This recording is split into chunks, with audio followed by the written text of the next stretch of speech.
Kayo talaga. Oh. Ngayon mga bossing, kanino muna ba tayo? Eto, Talaga yan. Alright. It's unfair for me. Nagagalit si Jinggoy. Hindi ho doon sa Robita Rosa, kasi sa Robita Rosa, mukhang wala pa po, mga kababayan, nasagot si Boss Jinggoy doon. Sabi ni Ma'am Elma Singcuenco, change topic na, alisin na po natin. Eto.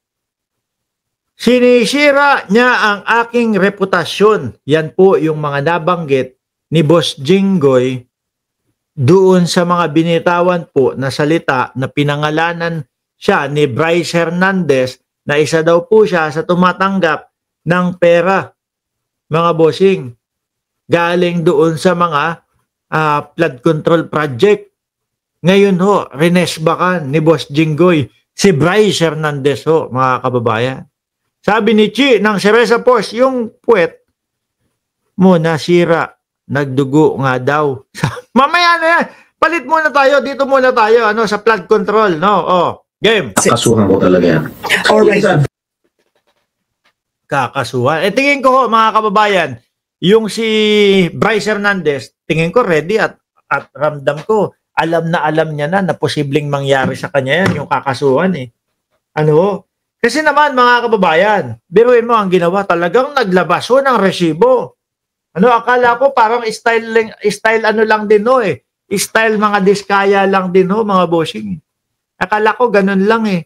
Yung tipo bang, ganito, si Jinggoy at si Villanueva, sangkot sa ganito, ganyan, no? Akala ko ganun lang ho yung ginawa ng mga diskaya. Si Marcy Chodoro, tapos yung kaalyado ni Vico Soto, tapos sino pa ba yung mga pinangalanan nila? Mga congressman. Yung isang congressman nga ho doon, mga bossing, naglabas at nagpakita ng resibo. Anong sinasabi mo?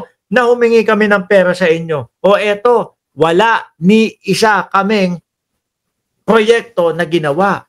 So, doon naman sa kongreso, si Bryce naman, with matching mga text message, with matching mga picture naman ni Alcantara kasama si Jinggoy Estrada, mga bossing. Kaya ngayon yung mamamayang Pilipino, iniisip na ko po, mukhang sabit talaga si Boss Jinggoy dito sa sinasabi ni Hernandez. Ito po yung reply niya ito po yung sagot niya. Nanggigigil, nanggagalaite, kaya nga po gustong-gusto nila na maibalik sa Senado. Kaso si Bryce, ang sabi ni Bryce, baka pwede po, wag niyo na ako ibalik sa Senado. Miski naman ako, ganun magsiwalat ng mga pangalan. Di ba? Isiwalat ko yung mga pangalan ng mga senador na sinasabi ko na merong kaugnayan doon sa mga flood control na mga ganon. Ay nako, sasabihin ko, re-request ko talaga, wag niyo na po akong ibalik dyan. Hindi ko po alam kung ano mangyayari. Tapos nakakulong ka doon sa Senado, baka babain ng mga senador, babain puntahan doon sa kausapin, etc. Hindi natin alam, di ba? Hindi natin alam. Posible na mangyari yung gano'n. Siyempre, kawawa naman Hindi ako naaawa kasi magnanakaw naman din si Bryce, mga bossing. Kaya lang, baka makausap at biglang mag-iba yung ihip ng hangin. Imbis na, eto, mga pinapangalanan mga kababayan, yung mga sinasabi niyang mga di umano na nagnanakaw sa kaban ng bayan, baka paglabas doon, hindi na. Tahimik na. Di ba? Kung ano-ano na naman iniisip nyo. Ang ibig ko sabihin, baka babain ng mga ibang senador, baka pumunta doon at kausapin. No, anong bababa si Jinggoy doon? Kung ano-ano na naman iniisip nyo, tingnan mo si Jess. Pogi kasi si Bryce, gusto Jinggoy doon makulong para kita nyo kung ano-ano na naman iniisip nyo. Iba yung iniisip ko sa iniisip ninyo. No? Ang iniisip ko, baka bumaba doon tapos kausapin.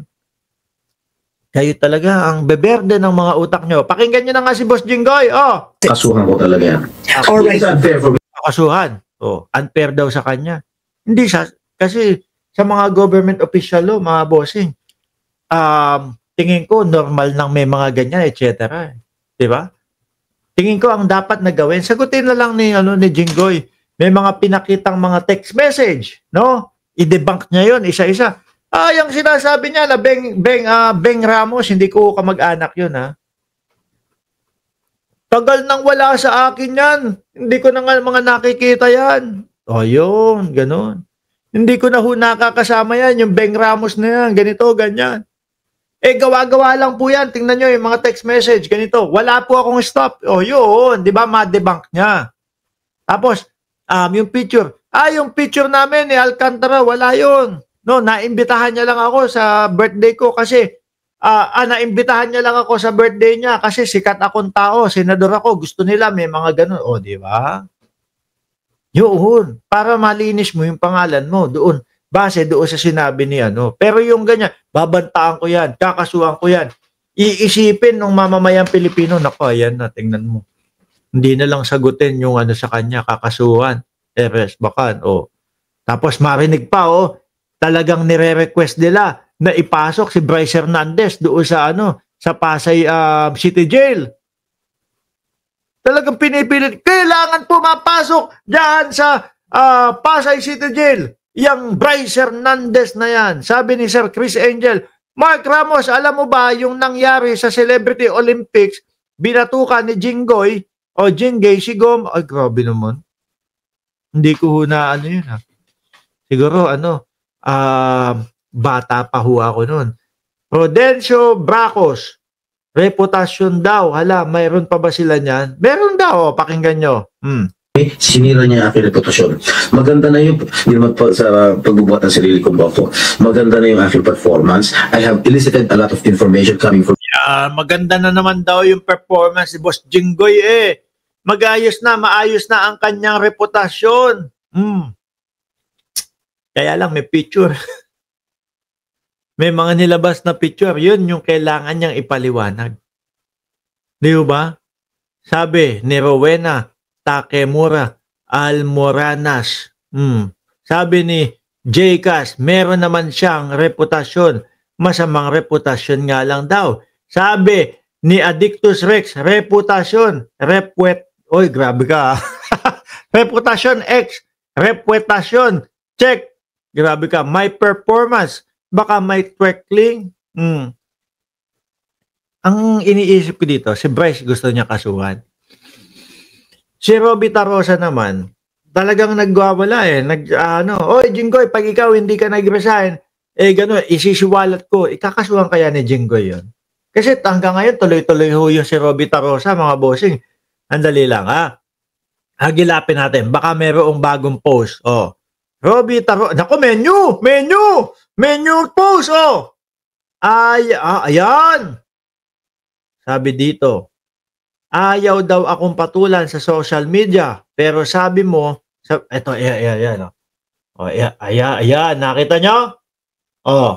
Babasahin ko sa inyo, may bagong pasabog. Sabi ni Jess Des, nangunguna. Ayaw daw ako patulan sa social media. Pero sabi mo sa friend natin? Sar graping siya kasi iniwan siya ni Joed dahil naging piglet siya. Hoy, baboy ka! Grabe. Baka sabihin nyo, gawa-gawa ko yung pagtawag na baboy. Ayan, makita nyo, diba? Hoy, baboy ka! Piglet is better than baklet. Ayan, yung nakakaps lock ko. Tingnan nyo, ayan, may nakakapi, malalaki. Piglet is better than baklet. Baboy na piglet. Dude, you're obese, I'm not. Tumaba lang ako before pero not na. Ikaw, baklet, kita mo pa din ba turtleneck mong alaga na may kesong libag? Tigilan mo ako, baklet. Grabe, talagang Tingnan nyo, ito mga kababayan. Ayan, may nag-post din ayan, pinakita din yung kung ano yung topic natin kanina, pinakita, puwit ni Jinggoy. Kumalat ito kaya ho na-i-post natin, kaya po na i-topic natin yan. Sabi ko sa inyo, tigilan na natin yan. Lumipat na tayo! Tuloy muna natin. Kailangan tapusin natin yung sinasabi ni Boss Jinggoy. Kasuhan ko talaga yan. It's unfair for me. Sinira niya ang aking reputasyon. Maganda na yung, hindi naman sa pagbubuhat ng sarili kong boto. Maganda na yung aking performance. I have elicited a lot of information coming from the resource persons. Marami na akong pinaamin na Yan, madami na pinaamin. Tsaka ho, kapag kayong nasa mga ano to, nasa ano tawag doon, yung mga movie niya, na mga talagang action star siya, no, yung mala Rustom Padilla ho, yung mga sabi ko sa inyo mga kababayan, yung mala Rustom Padilla, di ba si Rustom action star dati, ang hahaba ho ng boga nun, ganun na ganun din ho si Boss Jinggoy mga kababayan, madami na akong pinaamin. Mukhang yari si Bryce dito ah. Mukhang mapapaamin ah. Tingin niyo po mapaamin si Bryce dito? Or may iba pong aamin? Sabi ni Cheche Boreche, pinahamak din siya ni Marcolits. Oo ano. Napikon siya doon eh. Yung pagkakasabi ni Marcolits, oh ligtas ka na. mga kalokohan ng mga kasabwat sa ghost projects. Ngayon, huwag mong ililihis ang issue, Mr. Hernandez. Oh. Ano sabi? Sabi ni Bench, uy, Boss Mark, ulitin mo ang boses, parang alon. Sino alon? Pinaamin o aamin? Sabi ni Addictus Rex. Anyway, alisin na ho natin talaga yan, mga kababayan. Wag na yan, no? Oh, alisin na natin yan. Iba na lang, mga bossing.